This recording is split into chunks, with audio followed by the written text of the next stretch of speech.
నమస్తే ఫ్రెండ్స్, నా పేరు సాయి కృష్ణ ఆజాద్, హైకోర్టు అడ్వకేట్. దయచేసి ఈ ఛానల్ని ఫాలో అవ్వండి. కేవలం మీకు అపాయింట్మెంట్ కావాలంటే మా నెంబరు 9948090355 నెంబర్కి కేవలం అపాయింట్మెంట్ కోసం మీరు ఫోన్ చేయండి.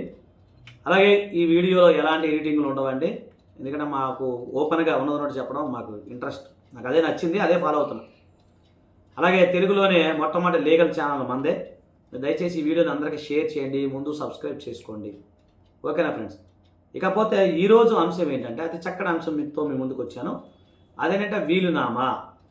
చాలామంది వీలునామా గురించి చాలా డౌట్స్ అడుగుతూ ఉంటారు. కాకపోతే నాకు తెలిసింది నేను చెప్తున్నాను. ఇది కేవలం అవగాహన కోసం చేసే వీడియో, ఇది ఎక్స్పర్ట్ కాదు, కేవలం ఒక కామన్ మ్యాన్కి మాత్రమే. ఓకేనా ఫ్రెండ్స్? విషయం ఏంటంటే విల్ అంటే ఏంటి? అసలు విల్ అనేది మామూలుగా విలియం షేక్స్పియర్ గారు ఒక నవల్లో రాశారు. జూలియస్ సీజర్ అనే నవల్లో రాసినప్పుడు అక్కడ విల్ అనే పదం వాడటం జరిగింది.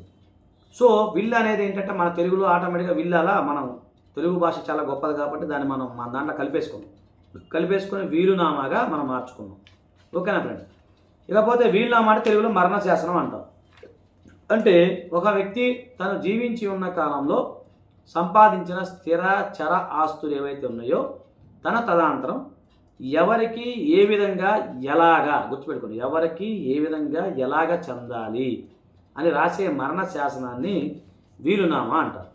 చాలామందికి 100 డౌట్లు ఉంటాయి. సార్ వీలునామా రిజిస్ట్రేషన్ చేయించాలా అని అడుగుతుంటారు. వీలునామా రిజిస్ట్రేషన్ చేయించాల్సిన అవసరం లేదు.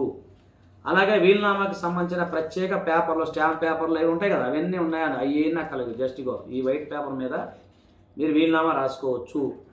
కాకపోతే ఇంకొక ధర్మ సందేహం ఏంటంటే వీలునామా రాసే సందర్భంలో మరి ఎవరన్నా అంటే మామూలుగా ఎక్స్పర్ట్ అనుభవం యొక్క సలహా తీసుకోవాలని మీరు ఖచ్చితంగా తీసుకోండి. ఎందుకంటే మీరు లక్షల కోట్లు ఎంతైతే అంత మీ ఆస్తిని మీరు సంపాదించి కూడబెడతారు. కానీ ఒక అడ్వకేట్ విషయంలో మీరు ఎవరికైనా ఇచ్చి ఎక్స్పర్ట్గా రాయించుకుంటే మీకు ఎలాంటి ఇబ్బందులు ఉండవు. అది గుర్తుపెట్టుకోండి. అనుభవజ్ఞులు న్యాయవాచారం మీరు రాయించుకోండి. నేను అనుభవం మీద కూడా చెప్తున్నాను.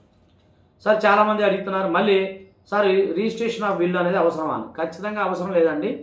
మీరు రిజిస్ట్రేషన్ అనేది మీరు చేయించుకోవచ్చు, లేకపోతే లేదు. అయితే మరి రిజిస్ట్రేషన్ చేయించుకుంటే ఏమైనా లాభాలు ఉన్నాయా అది అడుగుతున్నారు.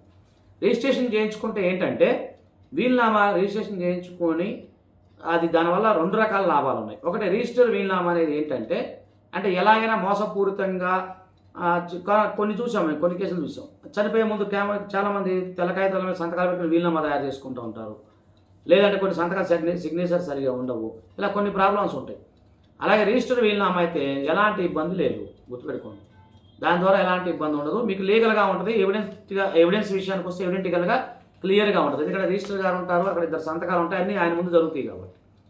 ఇంకోటి చాలామంది వీలునామా రాసే సందర్భంలో ఏంటంటే నా యొక్క వీలునామా ఏదైతే ఉందో అది నా తదనంతరం నా వారసులకు చెందాలి, కాకపోతే నేను వీలునామా రాసినట్టుగా వాళ్ళకి తెలియకూడదు అని చాలామంది అనుకుంటారు. ఆ సందర్భంలో ఏంటంటే మీరు కనుక వీలునామా రాసి రిజిస్ట్రేషన్ చేసి అక్కడ మీరు రిజిస్టర్ గారికి ఇచ్చేస్తే ఆయన ఏం చేస్తారంటే మీ యొక్క వీలునామాని ఫైర్ ప్రూఫ్ బాక్స్లో దాన్ని పెడతారు. దానికి కొంత రుసుము తీసుకుంటారు, దాంట్లో పెడతారు.